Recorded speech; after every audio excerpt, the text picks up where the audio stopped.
ہم کیا کرنے جا رہے ہیں, آگے کیا نظر آ رہا ہے. تو اس لیے ہم پھر میری ٹیم میرے ساتھ بیٹھی ہوئی ہے اور باری باری یہ سارے آپ کو اپنے ایریاز کے اندر بتائیں گے کہ اب تک کیا پروگریس ہوا. میں آپ سب کو شروع میں بتانا چاہتا ہوں کہ ابھی ہمارا سچویشن ہے کیا. اللہ کا کرم ہے کہ جو ہم سمجھ رہے تھے کہ جتنے زیادہ آج 30 اپریل کو کیسز ہونے چاہیے, ہم اللہ کا شکر ادا کرتے ہیں کہ اس طرح کی تیزی سے اموات نہیں ہوئی پاکستان میں. اور یہ ایک تو ہم نے بڑا پہلے شروع کیا جب ہمارے 26 کیسز تھے پاکستان میں, تو تب ہم نے لاک ڈاؤن شروع کیا. اور دوسرا عوام کا بھی بڑا میں شکریہ ادا کروں گا کہ عوام نے بھی ہمارے ساتھ بہت حد تک تعاون کیا, اور اس کی وجہ سے آج باقی دنیا کا اگر آپ دیکھیں اور اس سے پاکستان کا موازنہ کریں تو اللہ کا شکر ہے کہ ہمارے حالات بہت بہتر ہیں.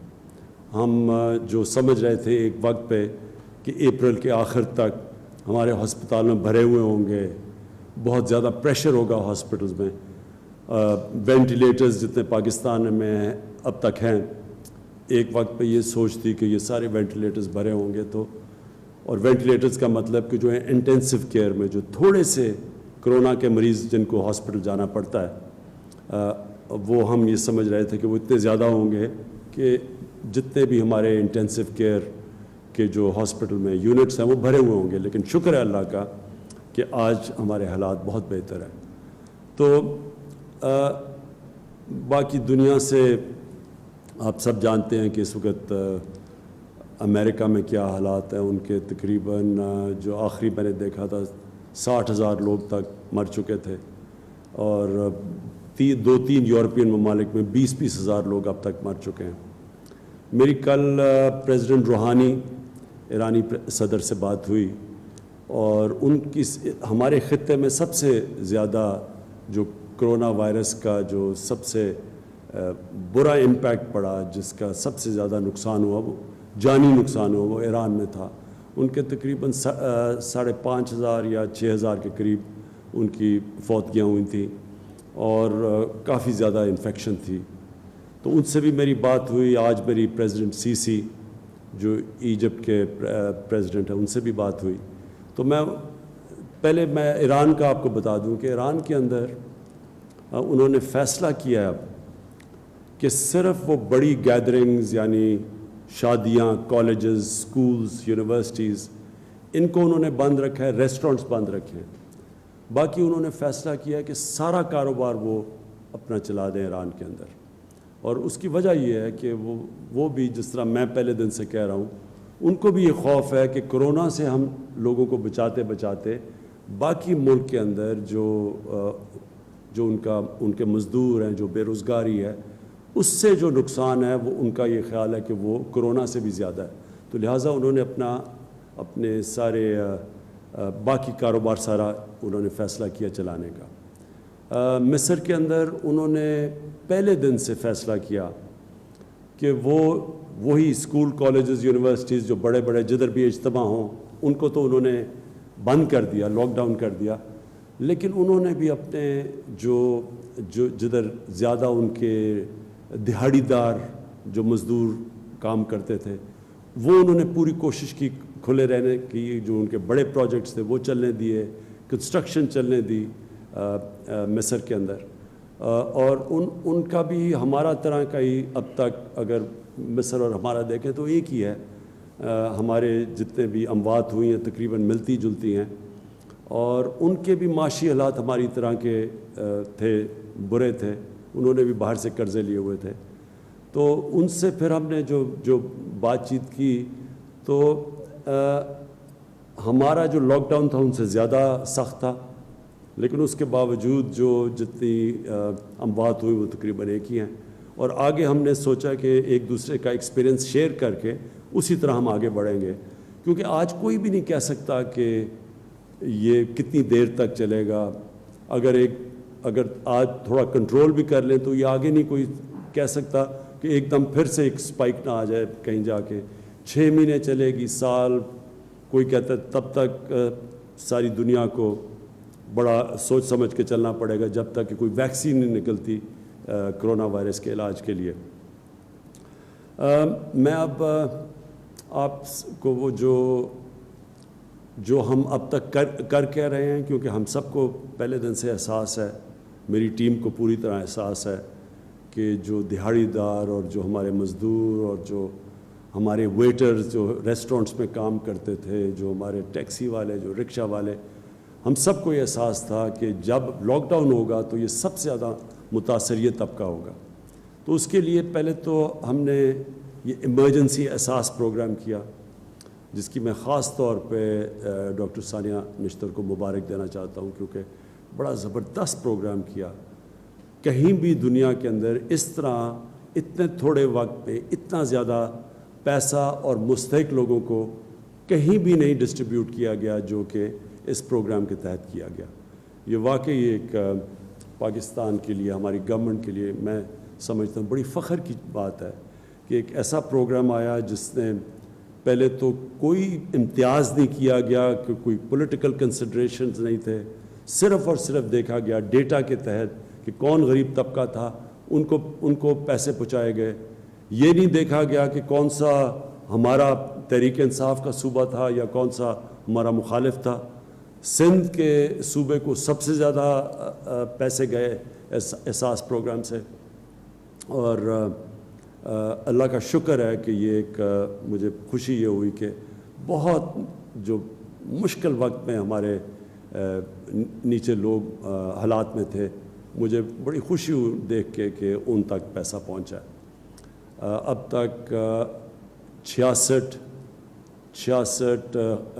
لاکھ خاندان تک پیسہ پہنچ چکا ہے، 66 لاکھ خاندان تک، اور اب تک ہم نے پیسہ خرچ کیا ہے 81 ارب روپیہ اب تک ڈسٹریبیوٹ ہو چکا ہے. اور ہماری پوری کوشش ہے کہ یہ 1 کروڑ 20 لاکھ خاندان تک انشاءاللہ اگلے ہفتے 10 دن تک پہنچ جائے گا. اور دوسرا جو پروگرام شروع کر رہے ہیں وہ جو میں پرائم منسٹر ریلیف فنڈ ہے. اب جو پرائم منسٹر ریلیف فنڈ ہے، میں نے فیصلہ کیا تھا کہ یہ جو پیسہ ہے یہ صرف ہم ان لوگوں کے لیے رکھیں جو کرونا کی وجہ سے بے روزگار ہوئے ہیں. تو اس میں ہم نے ایک بڑی سوچا کہ ہم کیسے پہنچ سکتے ہیں اتنے زیادہ لوگوں تک جو بے روزگار ہوئے. اس کے ہم نے 2 طریقے نکالے ہیں. ایک تو ہم پھر SMS کیمپین شروع کریں گے جس میں لوگوں کو یہ ثبوت دینا پڑے گا کہ یہ بے روزگار ہوئے ہیں. اس کا کوئی طریقہ نکال رہے ہیں کہ کس طرح ان کو ثبوت دینا پڑے گا کہ ان کی بے روزگاری کا. تو اس سے جو پرائم منسٹر ریلیف فنڈ میں آپ پیسہ دیتے ہیں، 1 روپیہ جو میں خرچ کروں گا ان لوگوں کی، یہ جو بے روزگار لوگ ہوئے ہیں، تو جو گورنمنٹ ہے، ہماری گورنمنٹ، وہ 4 روپیہ دے گی اس وقت. تو جو ہر 1 روپیہ مجھے آپ دیں گے ان بے روزگار لوگوں کے لیے، 4 روپے اسی کو میچ کرے گی پاکستان کی گورنمنٹ. اور اس کے لیے ہم نے پورا ایک پروگرام بنایا ہوا ہے. ایک تو SMS کے ذریعے ہم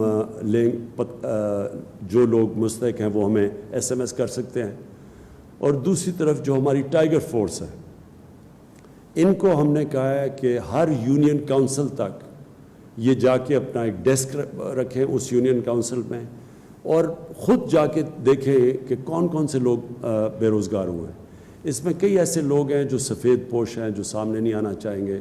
تو کیونکہ وہ ہر یونین کونسل میں جو بھی ہمارے ٹائیگرز ہوں گے، وہ وہاں کے ہم جو امام مسجد ہوں گے ان سے، جو زکوٰۃ دیتے ہیں، یعنی ان سے وہ انفارمیشن گیدر کریں گے اور پتہ چلائیں گے کہ کون سے وہ لوگ ہیں جو متاثر ہوئے ہیں.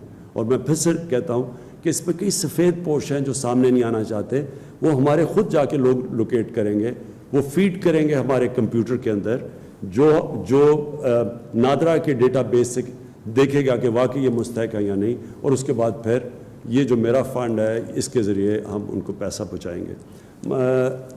حماد اظہر اس کی آپ کو مزید ڈیٹیلز دیں گے کہ ہم اس کے اوپر اور بھی جو ہم کر رہے ہیں. ایک اسمال اور میڈیم انڈسٹری کے لیے ایک بہت بڑا پروگرام لے کے آئے ہیں، تو اس کی ابھی ڈیٹیلز حماد اظہر دیں گے، اور میں آپ کو بھی مبارک دیتا ہوں حماد، کیونکہ یہ بڑا سوچ سمجھ کے یہ پروگرام لے کے آئے ہیں۔ اس کے بعد میں یہ چاہوں گا کہ معید آپ کو بتائیں، ایک بہت بڑا ہمارے لیے مسئلہ بنا ہوا ہے اوورسیز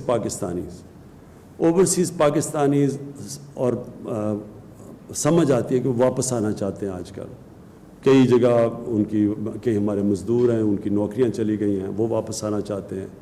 کئی جگہ ہمارے اوورسیز پاکستانیز دنیا میں پھنسے ہوئے ہیں۔ تو اس کے لیے میں نے معید کو کہا کہ پوری ڈیٹیلز دیں، کیا ہمیں مشکلات آ رہی ہیں اس میں چاہتا ہوں کہ قوم کو پتہ چلے کہ ہاں گورنمنٹ کوشش پوری کر رہی ہے، لیکن اس میں کئی مشکلات آتی ہیں کہ کیوں ہم ان کو واپس نہیں لا سکتے۔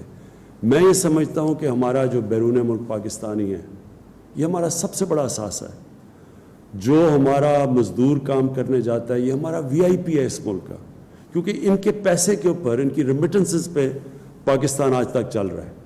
تو ہماری بہت بڑی ذمہ داری ہے کہ ہم ان کا دھیان رکھیں، اور میں ایمبیسیز کو بھی میسیجز دی ہوئی ہیں کہ جتنی بھی ہماری باہر ایمبیسیز ہیں، یہ خاص طور پہ ہمارے جو یہ مشکل وقت میں اس وقت پاکستانی ہیں، ان کا دھیان رکھیں۔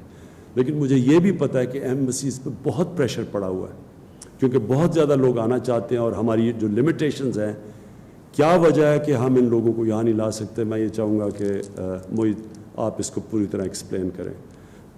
لیکن میں یہ بھی چاہوں گا کہ ڈاکٹر فیصل پہلے آپ صرف یہ ایک اوور ویو دے دیں اس کا، کرونا وائرس کا، کہ یہ دنیا کی ٹرینڈز جو آپ فالو کرتے ہیں۔ ڈاکٹر فیصل کا کام ہے کہ وہ سارے میڈیکل ایکسپرٹس کے ساتھ، صوبوں کے ساتھ کوآرڈینیٹ کر کے ہر روز ڈیٹا انالائز کرتے ہیں کہ پاکستان کی ٹرینڈز کیا ہیں، دنیا کے اندر کیا ہیں، اور اس کے بعد پھر یہ آگے پریڈکٹ کرتے ہیں کہ ہمیں کیا کرنا چاہیے۔